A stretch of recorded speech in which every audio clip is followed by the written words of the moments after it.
Hello everybody. Welcome back to my channel. I'm coming to you with another video.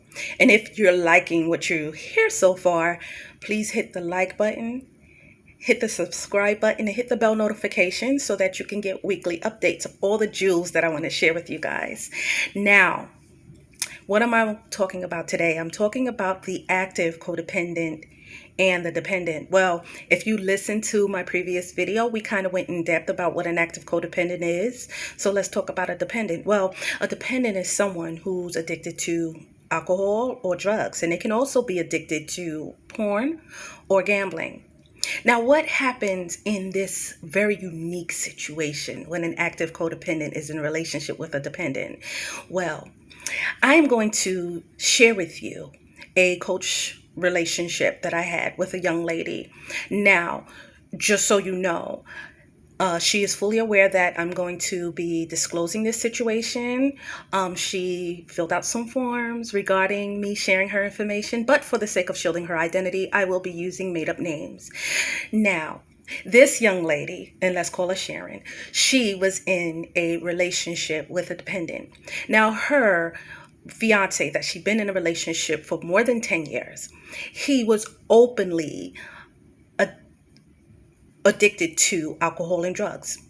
He didn't mind saying that. He enjoyed smoking weed, he enjoyed other substances, and he also enjoyed alcohol and beer and things of that nature. Now, her being an active codependent, this really turned into a very fiery situation. Now, in this relationship, she felt empowered. Why does she feel empowered? Well, because for the sake of him staying in this relationship, she would buy his drugs, she would purchase his alcohol, she would pay most of the bills. She also was very comfortable with him not working as long as he stayed home.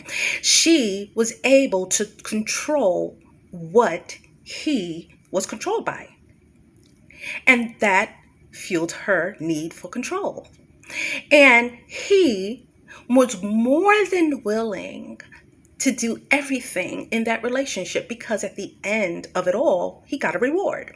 He got to get free and open access to drugs and alcohol as long as he did exactly what she asked him to do. Now that can be, she would make up this whole plan, trips and outings and beautiful vacations. As long as he went, he got a reward.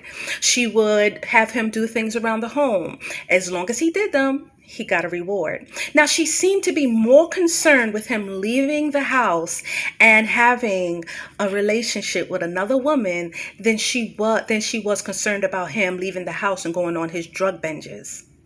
Now, that is a very telltale sign of the active codependent and the dependent relationship. Now, the very, very weird part of that is she felt empowered, but she also felt powerless. Why? Because she felt that she had no power in that relationship. She felt powerless for changing that relationship. She felt that this was the hand that was dealt her. This is the person she loves. And there is no way in the world she is going to be able to leave this relationship. This is her soulmate. This is the person that she is attracted to. And he just is a whole mess of dysfunction. And it is hers to handle, hers to control, and hers to just be the caregiver for. And he was just a whole mess. Because he's controlled by his substances, will go on these long, long bouts of binges. And she was unhinged when he went on these binges. But during this unhinging, she thought that he was out with another woman, when in reality, he was just out having drug binges. And this dysfunction went on for years. And why does it go on for years? It's because this is what she recognized. This is what she was comfortable with. She had an alcoholic father. She had an alcoholic father who was also addicted to substance abuse. And this is what she remembers. This was her childhood. Now, this is the relationship that she was dealt. And now, this is what she knows. And she's not willing to leave the relationship. She would, for the sake of getting him back into the house when he go on long jungle binges, when he does pop up, she would shower him with gifts and drugs and bottles of alcohol in order to get him to stay home again. She would try to make it seem like this is your place of comfortability. This is your fantasy to stay in and to live in. Just come home. Just don't abandon me. Now, some people want to know, why does a codependent, active codependent, tend to be like this? Now, like I said before, they tend to feel like this is their place of comfortability. Now, how their active codependent behavior patterns show also, when they feel like they're being neglected, they will try to destroy the emotional stability of the dependent. They will say things to them like, you're a drug addict, nobody wants you, you're ugly, you're dirty, so they use verbal abuse to break down the self-esteem of the dependent, so that dependent feels like he or she has no way of going anywhere, like they also should feel powerless to stay in this relationship. And through this dysfunctional functioning relationship, they tend to break each other down, and they feel like they're the only two people in the world who will love and care for each other, and this is what they're stuck with. Now, what can an active codependent do in order to get out of this dysfunction? Well, first they got to recognize that they're the one with the problem. And of course, their dependent is the one with the problem as well, but they are also the ones with the problem. Now, how do they do that? First of all, they need to ask themselves this one question, this very, very one question. Why am I in a relationship with someone who's addicted to drugs? Why am I in a relationship with someone who's addicted to drugs? And why do I feel that I want to stay in a relationship with someone who's addicted to drugs? And why do I feel powerless that I can't change this situation? And what makes me love people with this problem? And another thing that they can and should do is, I say, join a group, join a support group, join a group of women or a group of men who have been in relationships with people who have been addicted to drugs or alcohol. This support system can certainly help them identify who they are, put them in a position to find their team, their cheerleading team, their group of people who understands how their psyche is working and why they're in this situation and choose to stay in this situation. Then they should also need to recognize that they have no control. They have absolutely no control, even when they think they're controlling someone. Let's take my client, for instance. She literally thought that she can control him the whole entire time. She would control when he entered and left the house.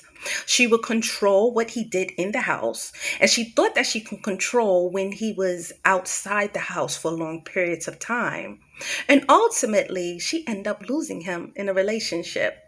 Not to another woman, but to drugs. The drugs had the final say, but she was in no position to help him based on her own dysfunction. Now, if she had really truly loved him, she would have been able to find a support group for him as well, and also a support group for herself.